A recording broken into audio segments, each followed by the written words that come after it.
Assalamualaikum warahmatullahi wabarakatuh.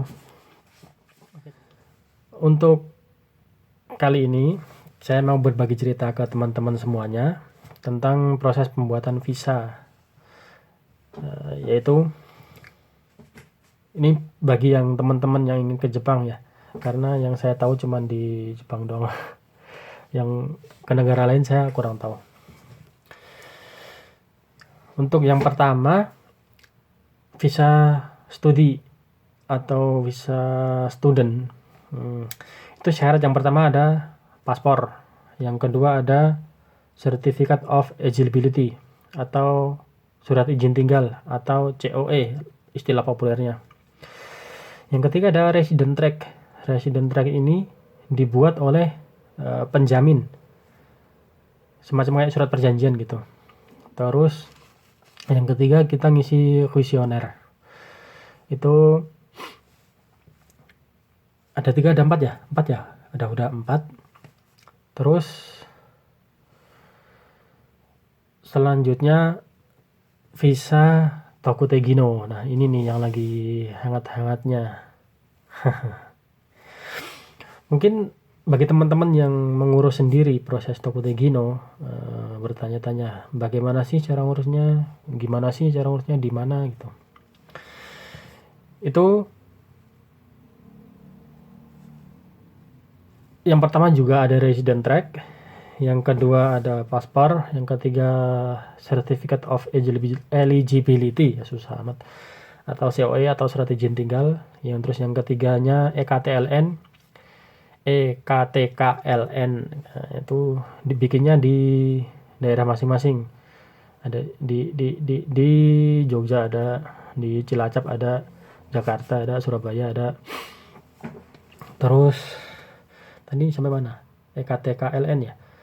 Terus yang ketiganya kuesioner. Kuesioner. Itu syarat untuk mengajukan visa. Nah, untuk alurnya sendiri itu yang pertama kita harus daftar lewat online, reservasi. Kita bisa buka di websitenya yaitu VFS Global. Itu kita buka aja VFS Global, terus nanti mungkin kita bisa nyari informasi di situ di website tersebut. Alur pendaftarannya kita daftarnya di situ. Kita reservasinya. Itu bisa buat rombongan juga. Nanti kita yang pesan 1 orang, ada di 1 orang tersebut ada namanya ada 4 orang kah, 5 orang atau 30 orang atau 40 orang gitu. Bisa rombongan gitu. Jadi kita reservasi via online, terus kita submit, nanti kita akan dapat kayak semacam landing page balasan dari website itu, bahwasanya kita sudah memesan reservasi buat pengurusan visa jam sekian, hari apa, tanggal berapa, jam sekian gitu. Nah, mulai bukanya itu jam 10 pagi sampai jam 3 sore, kalau 3 atau jam 4 sore gitu kalau nggak salah. Pokoknya mulai buka itu, tapi yang saya tahu mulai pengurusan itu dari jam 10 pagi sampai jam 12 itu. Nanti setelah jam 12 saya kurang tahu, soalnya saya dengar sih pokoknya di websitenya itu ada kok, daftar jamnya itu ada. Setelah itu kita datang ke sana, kita masuknya itu sesuai dengan nomor antrian reservasi kita, jamnya ya. Misalkan kita pesannya itu jam 10, mulainya itu jam 9 atau jam 10 ya? Oh, jam 9 kalau nggak salah. Mulainya jam 9 sampai jam 12. Sorry. Pokoknya di websitenya itu ada. Itu kita datang jam berapa itu kita ada. Pokoknya kita datang, kita masuk ke ruangannya itu sesuai dengan jam yang telah kita reservasi gitu. Kita lapor security, nanti kita dicek di sana tuh, ada pengecekan lewat kayak screening kayak di bandara itu. Kalau kita mau senjata tajam mungkin itu kita nggak boleh masuk, atau enggak senjatanya kita ditinggal di ini. Mungkin nggak senjata ya, mungkin potongan kuku lah atau gunting lah atau apa gitu. Yang nggak sengaja ke bawah gitu. Kita mungkin bisa tinggal. Terus di sananya di dalam ya kita kan dapat nomor antrian tuh di security. Kita dikasih nomor antrian, kita nunggu, nanti di layar itu ada di panggilan juga sih ada, tapi pakai bahasa Inggris. Kita masuk ke loket sesuai dengan nomor tersebut, nanti kita akan dipanggil. Setelah itu pemeriksaan berkas yang saya sebutkan tadi, yang student itu ada 4 berkas, yang Tokute Gino kurang lebih ada 5 berkas. Ada fotokopi ini juga, KTP, jangan lupa fotokopi KTP. Terus yang pertama itu mengisi formulir ya, formulir pengajuan visa. Jangan sampai lupa. Mengisi formulir pengajuan visa yang ada fotonya itu kalau nggak salah 4,5 cm kali 4,5 cm persegi itu. Yang pokoknya harus pas itu ukurannya, 4,5 cm kali 4,5 cm.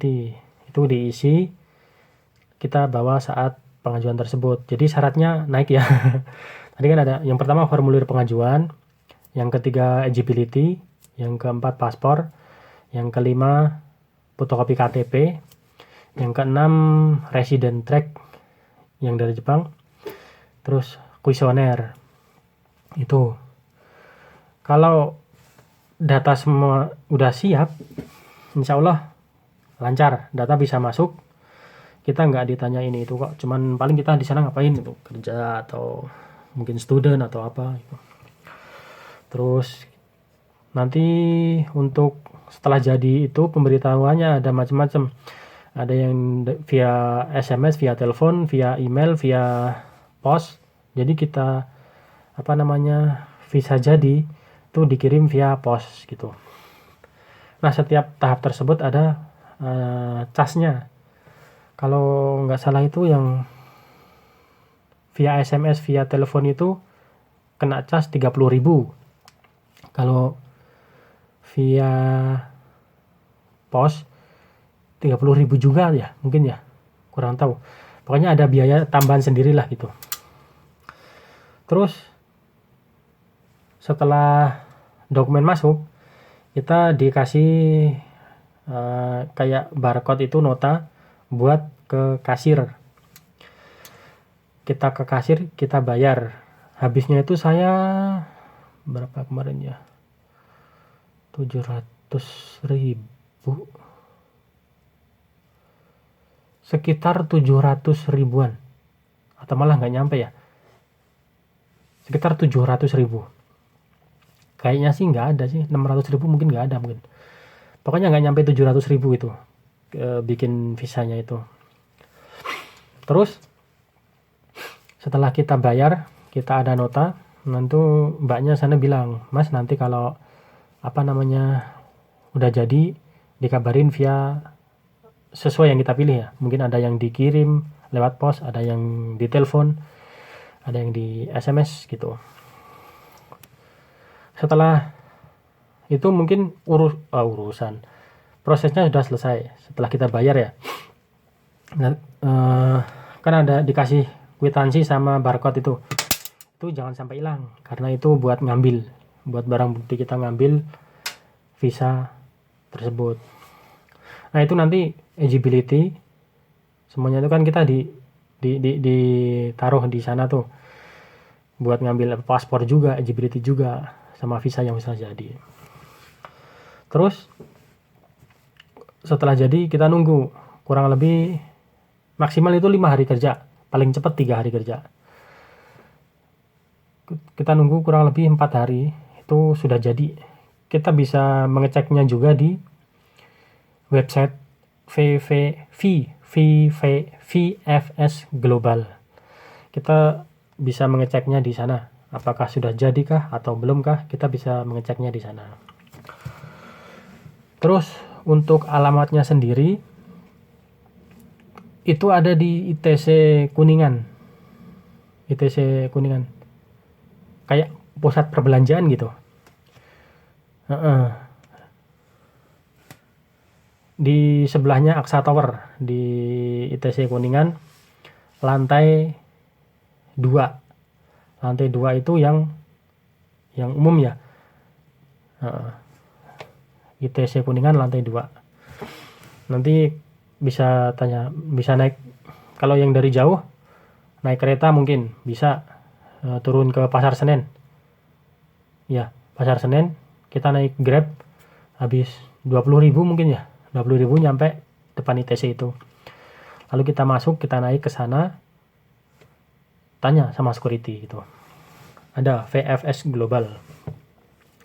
Mungkin informasi mengenai pembuatan visa mungkin bisa diakses melalui situs tersebut, yaitu situs resminya VFS Global buat pengurusan paspor. Itu untuk ke berbagai negara kok. Enggak cuman ada di Jepang. Ada yang ke Amerika, ada yang ke Kanada, ada yang ke mana ya? Pokoknya banyak. Mungkin itu sharing tentang pembuatan visa. Kalau mungkin ada kesalahan, mungkin datangnya dari diri pribadi saya yang belum pandai ngomong. Mungkin kalau ada teman-teman yang mempunyai pendapat lain, mungkin bisa di sharing di komentar, mungkin saling berbagi kepada teman-teman semuanya. Oke, semangat buat teman-teman semuanya yang masih nunggu, yang mau bikin visa mungkin. Semoga lancar, nggak ada halangan. Atau teman-teman yang baru berproses, semangat, sering-sering, banyak-banyak lah cari informasi. Gitu ya. Semangat. Akhirul kalam. Wassalamualaikum warahmatullahi wabarakatuh.